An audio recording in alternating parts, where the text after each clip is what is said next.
Assalamualaikum warahmatullahi wabarakatuh.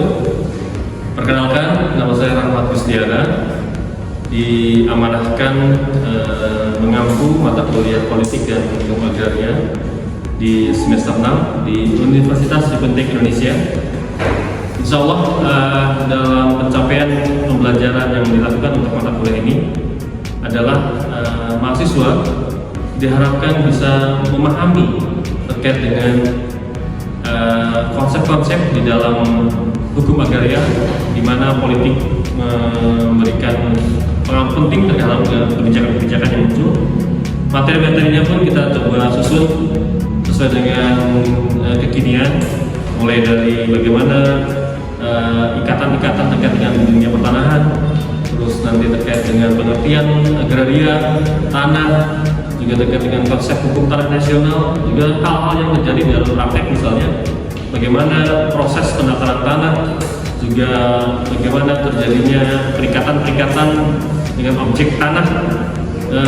Di dalam pemahaman ini perlu sekali mahasiswa secara teori punya modal yang kuat, tapi dalam praktek kita coba sentuh supaya begini, bahwa di hukum pertanahan ini bahwa banyak hal-hal yang mungkin terlewati oleh masyarakat pada umumnya. Mudah-mudahan dengan pemberian mata kuliah ini bisa membantu sekitar, khususnya untuk diri sendiri ataupun minimal buat keluarganya. Mudah-mudahan bisa banyak manfaatnya terkait dengan hal tersebut. Baik, mungkin itu saja perkenalan awal. Insya Allah nanti di pertemuan berikutnya nanti kita akan lanjut. Terima kasih. Baik, bismillahirrahmanirrahim. Assalamualaikum warahmatullahi wabarakatuh. Alhamdulillah sehat ya semuanya ya. Yang ganteng tambah ganteng, yang cantik tambah cantik. Amin. Tidak ada yang kumal walaupun suasananya cukup melelahkan, gitu ya. Tapi insya Allah hari ini kita lanjut materi perkuliahan hari ini. Hari ini kita coba bahas dua bahan materi. Yang pertama terkait dengan pendaftaran. Nanti yang berikutnya nanti kita berbicara terkait dengan hak tanggungan. Ini terkait cukup menarik karena apa? Karena ini pasti banyak ditemukan oleh teman-teman semua di dunia nyata. Jadi secara faktual itu ada di dalam kehidupan sehari-hari. Makanya mudah-mudahan dengan target pencapaian pembelajaran kali ini, teman-teman coba kuasai secara teorinya, pemahamannya, tapi coba terapkan di dalam kehidupan sehari-hari. Mudah-mudahan itu membantu memecahkan banyak hal yang ada di masyarakat, ya. Minimal untuk diri sendiri, keluarga, juga bisa dilakukan di sekitar tempat tinggal kita, ya. Baik, materinya adalah pendaftaran tanah. Kalau kita terkait dengan suatu kebijakan, tetap harus melihat dasar hukum. Ya. Jadi kalau teman-teman melihat dasar hukum ini adalah PP 2497. Ya. Jadi peraturan pemerintah nomor 2497. Ini adalah aturan terkait dengan pendaftaran tanah. Orang-orang agraria kita sering menyebut adalah PT. Jadi kalau orang perusahaan dulunya PT adalah sewa terbatas. Tapi kalau kita kaitkan dengan tanah, lain usaha apa PT? PT itu adalah pendaftaran tanah. Ya. Sama nanti kalau teman-teman lain usaha apa HT? HT itu apa? Itu hak tanggungan. Jadi istilah-istilah atau singkatan-singkatan yang di dalam proses pendaftaran seperti itu. Ya. PP 2497 tentang pendaftaran tanah. Nah, di dalam aturan ini khususnya pendaftaran tanah harus ada asas-asas yang melekat, gitu ya. Ini ada sederhana, ada aman, jangkau, tahir, ya. Contoh misalnya kalau aman berarti harus ada rasa aman kalau kita melakukan proses pendaftaran tanah. Aman itu banyak pengertiannya. Kalau berkasnya tidak ada yang tercecer, tidak ada yang hilang, itu aman. Ya. Terus dalam proses itu teman-teman pernah kasus di mass media sekarang misalnya, teman-teman lihat ada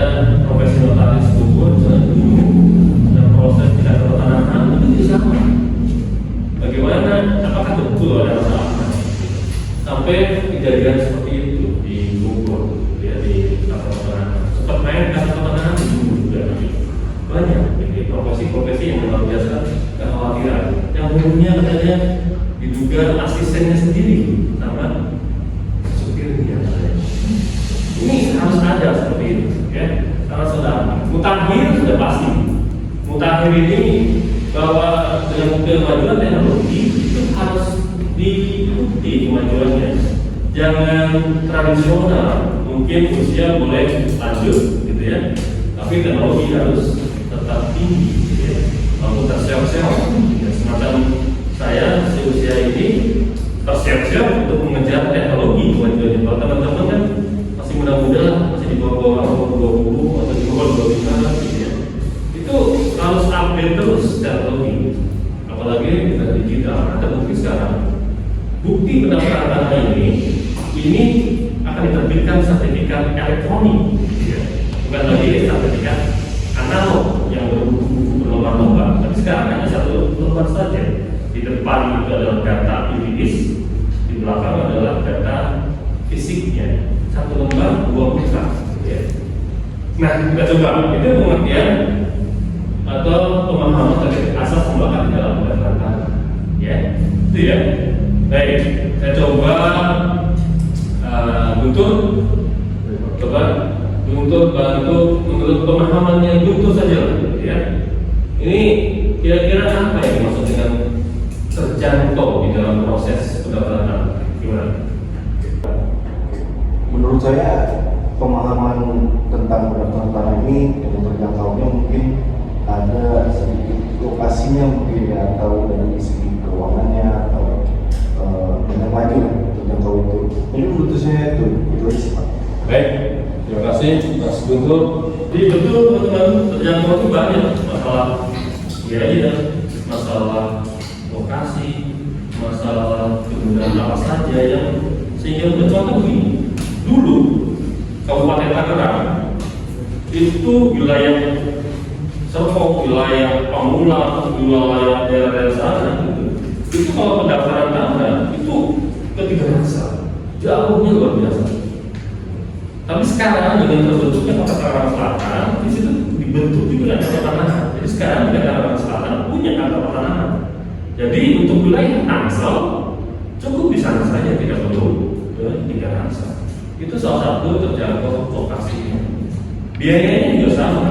Jadi kalau misalnya ongkos dan sebagainya itu mempengaruhi, itu juga yang kita sebut. Ini asas terakhir yaitu terbuka, transparansi, gitu ya.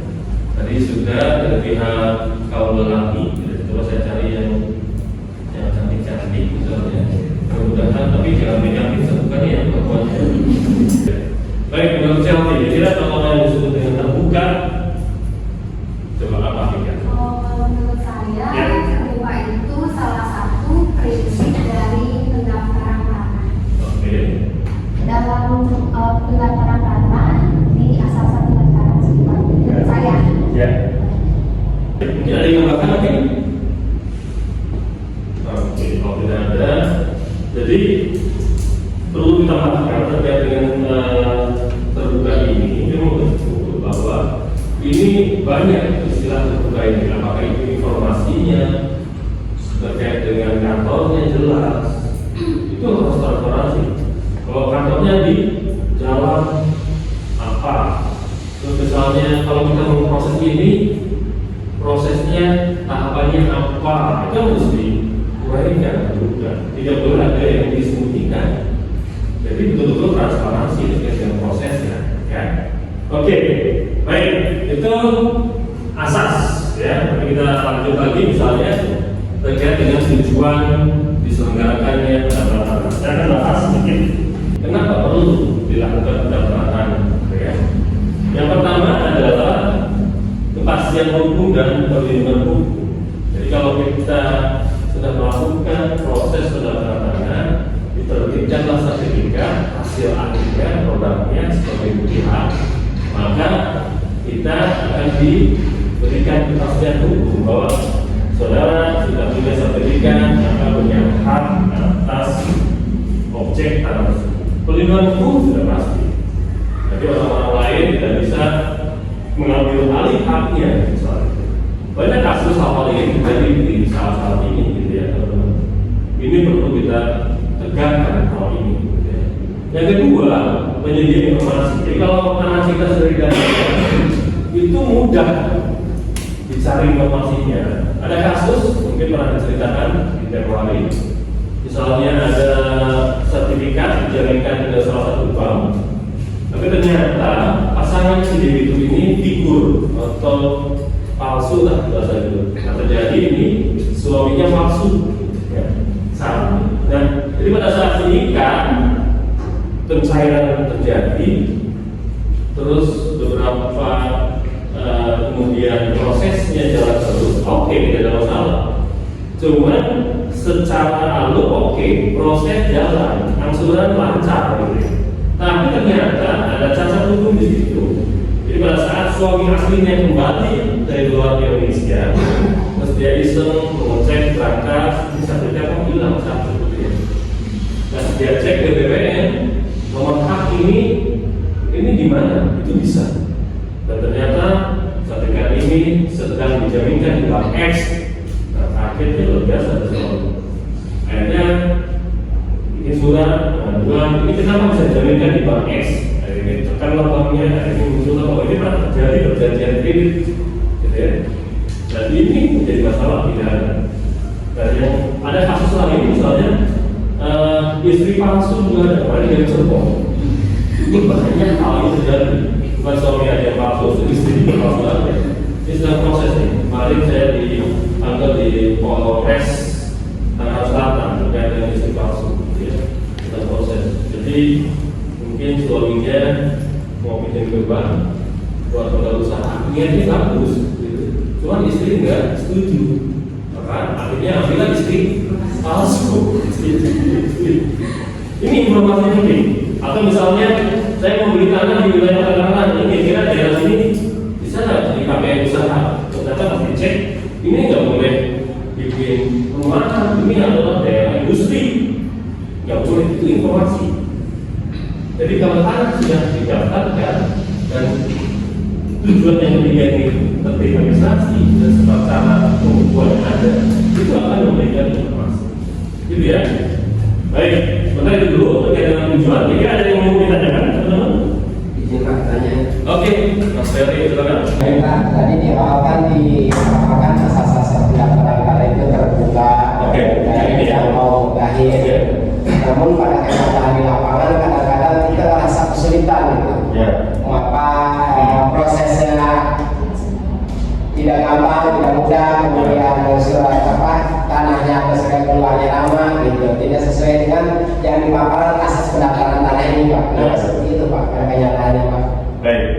Terima kasih dari ini mahasiswa yang kritis, jadi melihat bahwa fenomena asas-asas yang diuraikan di dalam proses asas itu ternyata dalam prakteknya tidak sesuai. Dan memang itu terjadi.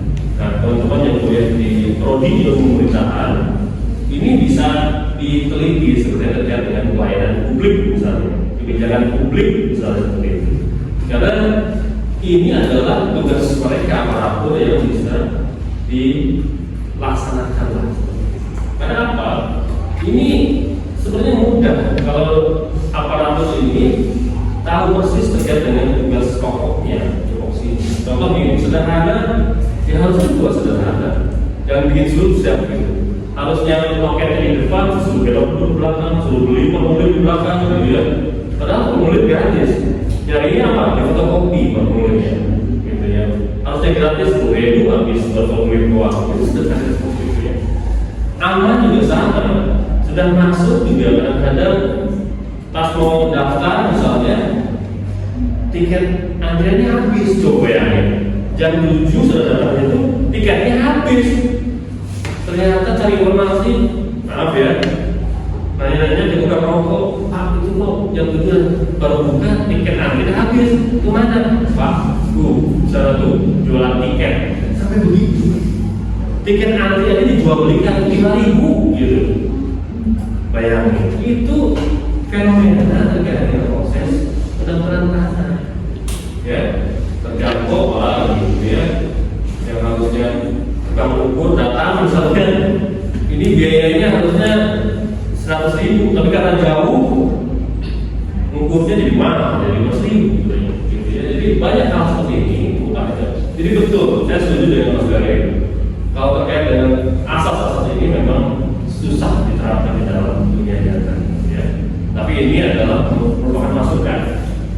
kan di dalam setiap pelayanan publik selalu ada kolom pengaduan. Nah itu sebenarnya pengaduan itu yang harus dimanfaatkan. Itu biasanya lewat zaman sekarang harus diviralkan. Ketika kalau diviralkan udah panasnya luar biasa. Saya kemarin ada mas media apa namanya Trends apa itu mengomentari tentang pelayanan di kantor Tanas Kabupaten Tangerang. Selintas saja. Itu berkas hukum dari kerjain. Di sini satu kali saja. Tapi panas buat aparatur. Gitu ya. Misalnya tidak melakukan seperti apa? Kami tidak dikumpulkan, diambil cerita dan sebagainya. Ya. Gitu ya, Mas ya. Oke. Satu lagi mungkin ditanyakan? Enggak? Ya, Mas. Silakan. Kenapa konflik agraria masih sering terjadi bahkan terus meningkat setiap tahun? Oke. Anggaplah salah satu konflik ya. Konflik misalnya penguasaan tanah diserobot, terus harusnya punya si A, tapi ternyata dikuasai oleh si B. Ini pada kasus pada saat saya membantu pada saat itu mungkin di dokter waktu itu dia punya sertifikat, jadi secara yuridisnya dia punya, tapi secara fisiknya dia lupa. Orang kaya gitu kan, punya sertifikat, punya bukti haknya, tapi lupa tanahnya di mana ya. Namanya orang dokter beli kapling gitu ya. Kalau beli rapian itu beli kapling, mau duitnya banyak kali ya. Belilah kapling, nggak tahu pasti nggak beli aja, dapat sertifikat gitu ya. Nah, minta bantuan kita ke profesi misalnya teman-teman sektor kantor apa saja. Itu pada saat dicek terus diantar itu bisa diketahui kalau teman-teman misalnya punya sertifikat rumah tanah bisa minta bantuan BPN. Nanti dia koordinat, ini minta bantuan misalnya diantar ke koordinat tadi. Itu ditempatkan. Dan pada saat kita mendatang ke lokasi, itu lokasi tanah sedang dibangun oleh pihak lain. Itu konflik sebenarnya. Ya. Jadi kita tanya, negasi alasannya apa? Ini tanah pelantang, gitu ya. Kita manfaatin, kita gunakan, gitu seperti itu. Daripada terlantar. Jadi itu termasuk di rumah saya di Bali. Misalnya sekarang ada satu udah bertahun-tahun, kebetulan saya jadi kayak saya. Jadi itu coba akhirnya dimanfaatkan. Awalnya rumput tinggi, pohon berantakan, banyak pulau. Akhirnya dengan warga sepakat kita babak tadi. Kita bikin kebun aja.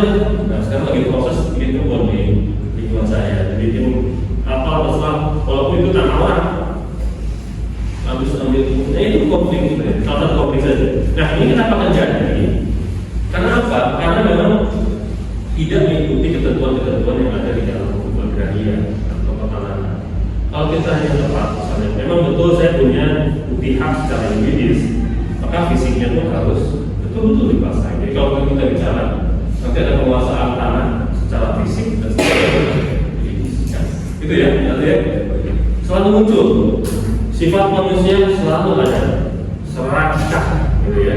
Terus terkait dengan ingin menang sendiri, ya. Oke. Terakhir kita bicara objek pendaftaran tanah. Jadi kita bicara objek milik tanah. Jadi apa saja jenis yang bisa dilakukan pendaftaran tanah, gitu ya. Sebelum ke situ, teman-teman lihat di sini prosesnya pendaftaran tanah ada dua, ya. Ada yang pertama kali, ada yang penyerahan data. Ya. Coba. Untuk pertama kali adalah tanah-tanah yang belum pernah didaftarkan atau yang belum punya sertifikat. Nah kalau yang kedua penyerahan data ini adalah kalau sudah terjadi terbit sertifikat akan bisa diproses, ya, untuk di update, gitu ya, diverifikasi kembali datanya apa betul dengan database-nya yang didaftarkan. Nah ini dua proses. Nah yang menarik adalah ini.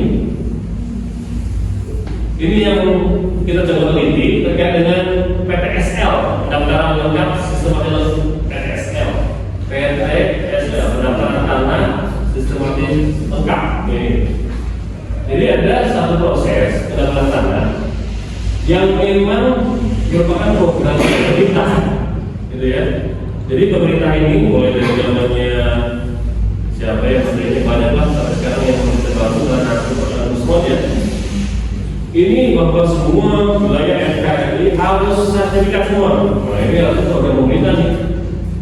KTSL ini harus digalakkan. Cuma terbatas dengan dana. Jadi keliling kan, misalnya tahun ini Kelurahan Sukasari, berikutnya Kelurahan Sukarasa, berikutnya Kelurahan Buaran, itu utang Pak. Dijatah kami. Sama di kabupaten juga, misalnya di Babakan, di Sukadiri, mau keliling. Ini penting. Kenapa? Supaya mengantisipasi masyarakat yang pasif untuk mendaftarkan tanah. Tapi kalau yang punya biaya, punya modal, punya kepentingan, maka proses kedua yaitu sporadis. Sporadis ini mandiri, mendaftarkan diri sendiri dengan modal sendiri, mandiri untuk tanahnya supaya punya hak atas tanah atau adalah. Nah itu prosesnya, pilihannya itu saja. Ya. Nah, nanti saya akan lempar beberapa kuis pertanyaan kepada teman-teman. Jawabannya hanya iya atau tidak, gitu ya. Teman-teman yang setuju nanti tunjuk tangan, yang tidak ya diam saja, ya. Siap ya? Oke. Kita bahas yang objek pendapatan, ya. Jadi coba kaitkan dengan pelaksanaan pendapatan. Jadi apakah objek yang tadi saya akan sebut ini merupakan pelaksanaan yang pertama atau yang kedua, gitu ya? Oke, baik. Yang pertama, ini objek ini hak milik, hak guna bangunan, hak guna usaha, hak pakai, ya. Menurut teman-teman, apakah objek pendaftaran ini merupakan pendaftaran pertama kali objeknya? Yang setuju, acungkan jari. Jadi yang objek ini, tanah ini adalah proses pendaftaran tanah pertama kali. Yang setuju angkat jarinya, yang tidak diam. Setuju semua? Saya ulang ya, pertanyaannya. Ini kan beberapa titik ini adalah objek pendaftaran tanah. Jadi hal jenis objek tanah yang memang bisa didaftarkan tanahnya. Tapi prosesnya nggak perlu ingat ya. Nah ini, apakah yang ini atau yang ini objek tadi? Ya. Jelas ya pertanyaannya. Jadi teman-teman tinggal jawab ya atau tidak. Jadi pada saat saya tunjukkan ini yang pertama, terus teman-teman tidak setuju, ya diam. Tapi kalau setuju, ya angkat jari. Ya. Jelas ya? Oke, selesai. Untuk objek yang pertama, apakah objek yang pertama ini hak milik, hak guna bangunan, hak guna usaha, hak pakai adalah objek pendaftaran tanah yang dilakukan melalui atau prosesnya adalah pertama kali? Yang setuju siapa? Setuju? Dua? Setuju. Tiga. Jadi objek pertama ini adalah dilakukan pada saat proses pertama kali. Oke, yang setuju di rumah? Yang setuju kurang beruntung. Jadi yang benar adalah ini adalah untuk pemeliharaan. Karena sudah apa? Ada haknya, sudah punya haknya. Jadi nggak usah dikatakan lagi pendaftaran kami, kan sudah punya hak. Ciri khasnya itu, ya. Gitu. Jadi kalau sudah jenis haknya ada, maka nggak perlu lagi pendaftaran pertama kali, karena sudah terbit sertifikatnya. Oke ya. Kita tunggu cepat, karena ini ada pembulian berikutnya. Kita sebut misalnya. Yang kedua, tanah HPL. Apakah ini merupakan proses yang kedua, yang pertama? Baik lagi, pertama tentang pendaftaran pertama kali. Yang setuju siapa? Bagus. Cepat. Ini masuk ke proses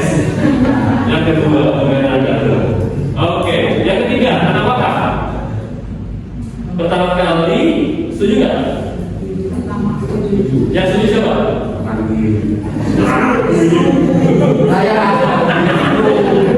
Jadi tanah wakaf juga pertama kali iya. Jadi teman-teman ini saya tinggal jawab nanti saya berikan tugas ya. Jadi dari objek ini teman lihat kalau yang belum punya hak, contoh ini yang belum punya hak mana? Tanah wakaf, tanah negara, itu harus masuk ke objek pertama kali. Karena belum punya hak, makanya harus datang pertama kali. Tapi kalau yang sudah punya hak, yang pertama ini pengolahan, hak milik anak susun, hak tanggungan, itu masuk ke proses gitu ya, teman-teman paham ya? Nanti banyak hal-hal yang memang kita coba pahami, mudah-mudahan teman-teman paham tentang hal tersebut ya. Nanti kita coba berikan tugas, teman-teman tinggal feedback ke kami. Nanti coba kita komunikasikan di sistem aplikasi kita. Kita kan punya settingan, nanti ada link dan sebagainya yang kita sampaikan di situ ya. Baik, terakhir mungkin ada pertanyaan? Cukup ya? Baik, kalau begitu alhamdulillah sudah selesai. Mudah-mudahan walaupun sedikit teman-teman bisa mengambil hal penting dalam proses pendaftaran. Intinya bahwa coba komunikasikan ke sekitarnya, minimal keluarga lah. Kalau kita punya tanah, coba daftarkan supaya punya haknya ya. Baik, itu saja mungkin. Terima kasih banyak atas perhatiannya. Mohon maaf kalau misalnya tadi ada yang tidak berkenan. Mudah-mudahan teman-teman juga memahami tentang hal ini dan bisa dipraktekkan dalam kehidupan sehari-hari. Baik, dengan mengucapkan hamdalah, alhamdulillahirobbilalamin, maka perkuliahan hari ini ditutup. Assalamualaikum warahmatullahi wabarakatuh. Waalaikumsalam warahmatullahi wabarakatuh.